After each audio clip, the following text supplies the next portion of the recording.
बिस्मिल्लाहिर्रहमानिर्रहीम। अस्सलाम वालेकुम। ज़ारा सियालकोट केस के अंदर नई अपडेट्स आई हैं, जिसके अंदर आपको बताया था कि कुछ रिपोर्ट्स आना बाकी हैं, मज़ीद इन्वेस्टिगेशन हो रही है और मज़ीद टेस्ट किए गए हैं। कुछ रिपोर्ट्स आई हैं, उसके हवाले से आपको अपडेट करता हूँ। जब मुकम्मल तौर पे टेस्ट किए जाते हैं तो आपको बताया था कि ज़ारा के जिस्म के मुख्तलिफ टुकड़ों के टेस्ट किए गए, जिसके अंदर ये मिला कि उसको कोई भी ऐसी चीज़ नहीं दी गई थी। जब उसकी मौत हुई, उसको मारा गया, तो उस वक़्त उसके जिस्म में कोई भी मैदे के अंदर ऐसी चीज़ नहीं मिली जो कि ज़हरीली हो, जो कि ये साबित करती हो कि ज़हर दिया गया है। तो ऐसी कोई भी रिपोर्ट्स नहीं आई हैं। एक ख़बर मैंने आपको अपडेट की थी, जिसके अंदर बताया था कि ज़ारा के वालिद को 10 करोड़ की ऑफ़र की गई है। रिश्तेदार ही हैं जो कि ऑफ़र कर रहे हैं कि 10 करोड़ रुपया आप ले लें और सुलह कर लें, इस मामले से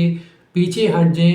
तो इस तरह की बहुत सी खबरें आ रही हैं। उनकी पूरी कोशिश है कि मुझे इंसाफ मिले, किसी भी हद तक जाना पड़े तो मैं जाऊंगा। मुझे इंसाफ चाहिए, मैं इंसाफ लेकर ही हटूंगा। इस बारे में उन्होंने कहा कि मुझे नहीं पता था कि ये लोग ऐसा करेंगे। मैं अपनी बेटी की शादी इन लोगों से नहीं करवाना चाहता था, लेकिन इन लोगों ने ऐसा किया कि मुझे बहुत ज़्यादा मजबूर किया।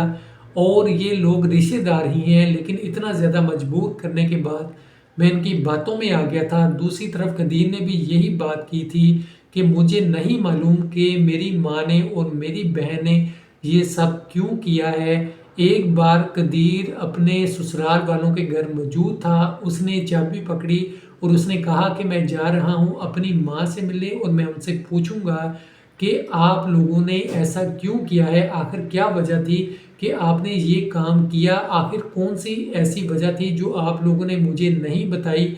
या आपको अगर उससे मसला था तो वो मुझे बताते। कदीर ने ये भी कहा था कभी कोई लड़ाई झगड़ा घर में नहीं हुआ था, कभी ऐसा मसला नहीं था कि ज़ारा ने आकर मुझे बताया हो कि मेरी लड़ाई फ़लाँ से हुई है, फ़लाँ से हुई है, मुझे ये मसला है, वो मसला है। ऐसी कोई बात नहीं हुई थी। अब ये रिपोर्ट्स आई हैं, आपको पता है जब रिपोर्ट्स आती हैं, मुकम्मल टेस्ट किए जाते हैं, जिस्म के तमाम हिस्सों के टेस्ट किए गए, तो उसके बाद ये देखा गया क्या कोई जहर दिया गया था, तो उसके अंदर कोई भी ऐसी चीज़ नहीं मिली। अब यहाँ पे जिस शख्स ने ये काम किया था, उसने बहुत बेदर्दी से इस काम को सर अंजाम दिया।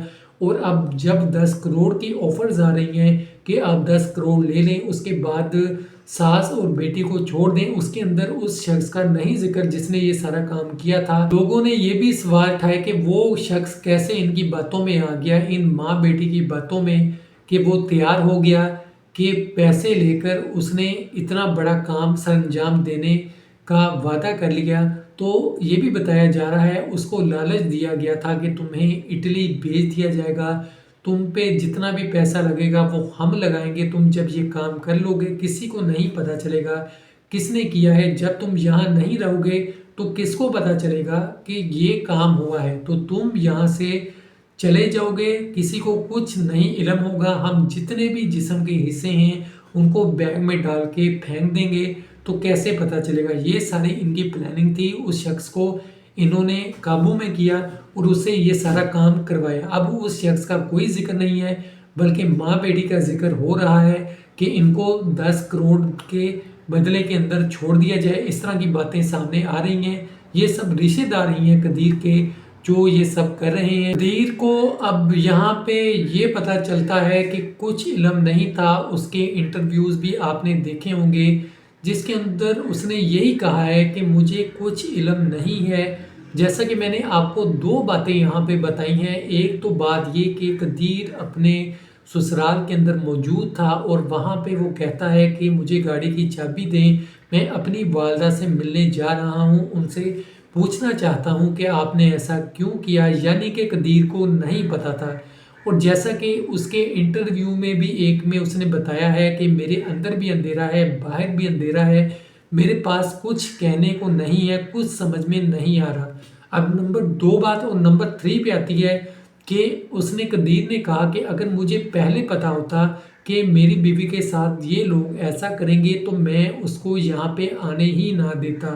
तो इन 3 बातों से ये वाज़ह होता है कि अगर कदीर को पता होता इन चीज़ों के बारे में कि ये ऐसा होगा, तो कदीर की बातों में कुछ ना कुछ शक होता, हमें पता चल जाता कि उसने फलां वक्त में झूठ बोला था, फलां वक्त में ये कहा था, लेकिन अभी तक वो यही कह रहा है कि उसे नहीं इल्म था। अगर होता इल्म तो वो ज़रूर ऐसा होने से रोकता। कदीर की एक बहन के बारे में ज़िक्र है कि पुलिस उसको इन्वेस्टिगेशन के बाद छोड़ देती है, उसका भी काफ़ी ज़्यादा ज़िक्र है कि वो भी इसके अंदर शामिल है, उसके ऊपर भी शक किया जाता है। जैसे ही पुलिस इन्वेस्टिगेशन करती है, उसको छोड़ देती है, तो उसके बाद उसने लोगों को भी धमकियाँ लगाई कि आप लोग हमारे खिलाफ बोलते थे, तो इस तरह की बातें भी उसने की। उसका भी काफ़ी ज़्यादा सबा का ज़िक्र है और ये भी कहा जाता है कि वो सब रिश्तेदारों को इकट्ठा कर रही है और सुलह करवाने की कोशिश कर रही है कि जो भी मामला है इसको क्लियर किया जाए।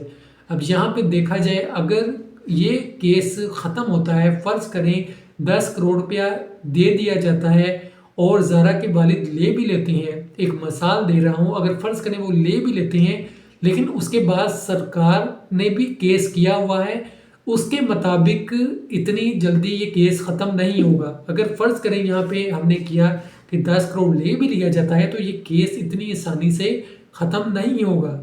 तो अब यहाँ पे देखना है कि क्या-क्या आगे केस में होता है। नई-नई जैसे ही इन्वेस्टिगेशन होगी और नई-नई चीज़ें सामने आएँगी, वो भी मुकम्मल आपको मैं बताऊँगा। यहाँ पे एक और आपको बात बता दूँ, जैसा कि मैं अपनी पिछली वीडियोस में भी आपको बताता रहा हूँ, ज़ारा के बेटे के साथ बहुत जुल्म हुआ है, उसके ऊपर तशद्दुद किया गया। उसने जब अपनी नज़रों से ये सारा कुछ देखा, तो वो बहुत ज़्यादा तकलीफ़ में, सदमे के अंदर है और इतने सदमे के अंदर है कि उसको हॉस्पिटल भी लेकर जाते हैं, उसका ट्रीटमेंट चल रहा है। छोटा सा बच्चा अपनी माँ के बगैर अब अकेला रह रहा है और कदीर ने खुद कहा था ये रातों को जागता है, मैं इसका ख्याल रखता हूँ। बहुत मुश्किल ज़िंदगी है, अब छोटा सा बच्चा, उसकी माँ नहीं है और उसने अपनी माँ को भी इस दुनिया से जाते हुए, यानी कि उसके टुकड़े होते हुए देखे हैं, तो आप खुद देखें कितनी तकलीफ़ के अंदर वो होगा।